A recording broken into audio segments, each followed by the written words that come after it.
On April 8, 1907, Alice Mitchell was put on trial for the murder of 5-month-old Ethel Booth. In 1901, Alice Mitchell started taking custody of children for payment. She had no experience in any sort of nursing other than as the mother of her own children. But no experience was required. Under the State's Health Act of 1898, anyone could take custody of children. They simply had to prove they were of good character and register their premises for the purpose. Alice submitted a letter of recommendation to Perth City Council from Dr. Coventry, a well-respected local medical practitioner. The house was inspected by a health inspector from the council to ensure that it was clean, safe, and had adequate room for the number of children being cared for. Once Alice was registered and her premises were licensed, she could legally advertise her service and take on full-time care of infants and young children. Most of the babies that Alice received belonged to single mothers, who were unable to keep their infants with them because of the need to return to work to support themselves. A few had mothers who were married but separated for some reason. One father placed his baby with Mitchells after his wife died, and he had no family to look after it. In March 1902, funeral director Charles T. Colson was called at Mitchell's address to remove the tiny body of 7-week-old Agnes Donovan. Her death was due to marasmus and syncope, according to Dr. Shaw, who provided the death certificate. Marasmus was the term often used to describe wasting due to malnutrition, particularly in infants who were being fed artificially rather than breastfed. Syncope was another term for fainting or collapse. Agnes' death, though tragic, did not raise concern in minds of Dr. Shaw, the funeral director, or the health authorities. The death of an infant was not by itself newsworthy. Countless babies and young children succumb in their first few years, especially during summer months when summer diarrhea was rampant. Alice Mitchell had no training in how to take care of infants. A lady health inspector, Harriet Lenihan, supervised Alice since 1901. Her role was to ensure that provisions relating to infant life protection from 1898 Health Acts were being met, that the house was still suitable for looking after infants, and that the register held by foster mother Alice was being kept up to date. She was supposed to ensure that Council's copy of the register, held at the office of Council's local health board, was also accurate and up to date. In her first year as inspector, Harriet filled the copy of register kept by the local health board as best as she could from the information Alice Mitchell provided. But when her supervisor changed at the end of the year, her new supervisor, Mr. Sheldon, instructed her not to write in either of the registers herself. It was the foster mother's duty to fill her own register. The foster mother should also convey information about any changes to the children in her care to the office of the local health board, either in person or in writing. The office clerk would use the information to fill health board's register. Now the office copy of the register was kept under lock and key. Harriet could ask to see it, but all she could do if she found information missing from either register was to remonstrate with the foster mother. Baby Agnes Donovan's name and details were never entered in the office copy of the register. On February 5, 1907, Mitchell was reported by Corporal O'Halloran on duty in the neighborhood when she casually mentioned during a conversation that she had a child laying ill in her house but could not afford a doctor as baby's mother hadn't paid her yet.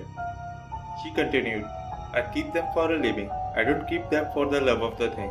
Her child wants nourishment, and I am unable to give it to her unless she pays me." Doctor officer, who visited regularly, charged 5 shillings for each child seen. The police called Dr. Thomas Davy to attend a 10-month-old child who was in an exceedingly emaciating condition. When Dr. Davy and Corporal O'Halloran went to Edward Street to check on the baby, Alice came out holding the baby Brown, wrapped in a thin blanket, but otherwise wearing only a dirty cloth nappy. A sickly smell coming from the child. Her face was pale and wizened, her eyes inflamed, her skull too large for her shrunken features, giving her the look of an old woman. Her tiny body was so emaciated and limp that it was hard to look at her. The place was untidy and having an offensive smell. They found another infant, Ethel Booth. Child was too weak to brush away the flies that mobbed her eyes. Dr. Davy declared that she would be dead within 10 days.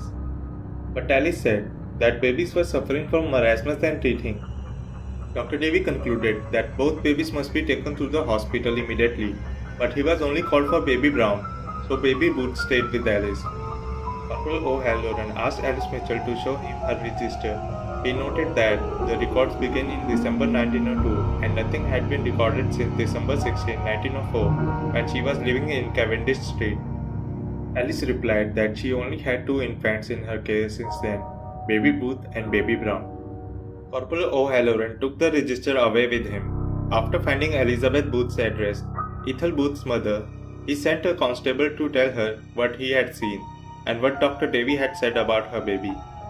At the time, rumors were circulating about the presence of a baby farm in Highgate, yet no one was willing to make a formal complaint, least of all the mothers of the babies. They would not expose their secret shame by admitting that they had given birth to an illegitimate child. Now it seemed the police might have some hard evidence to work with. On Inspector's direction, Corporal O'Halloran began investigating Alice Mitchell's activities. He was now able to study the entries in the register she had handed over to him more closely. After deciphering the handwriting, he discovered that there were many omissions and discrepancies in what had been recorded. But as he added up the figures, he realized that the first 13 babies listed by Miss Mitchell in her register all had died. 19 of 23 for which he had kept records had died. He took his notes to the office of the Registrar of Births, Deaths and Marriages, and with the aid of the Registrar, he painstakingly searched through the deaths registered during the previous 6 years. Several more deaths registered at the addresses once occupied by Alice Mitchell emerged.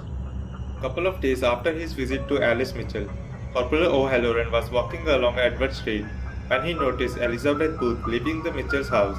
She was in tears. A few days later, on 11 February, he heard that she had taken her child to the hospital herself. 12 February, baby Ethel Booth died, one day after her admission to hospital, and less than a week after Dr. Davy had declared her doom, and cause of death was malnutrition. At Ethel's inquest, her mother Elizabeth testified.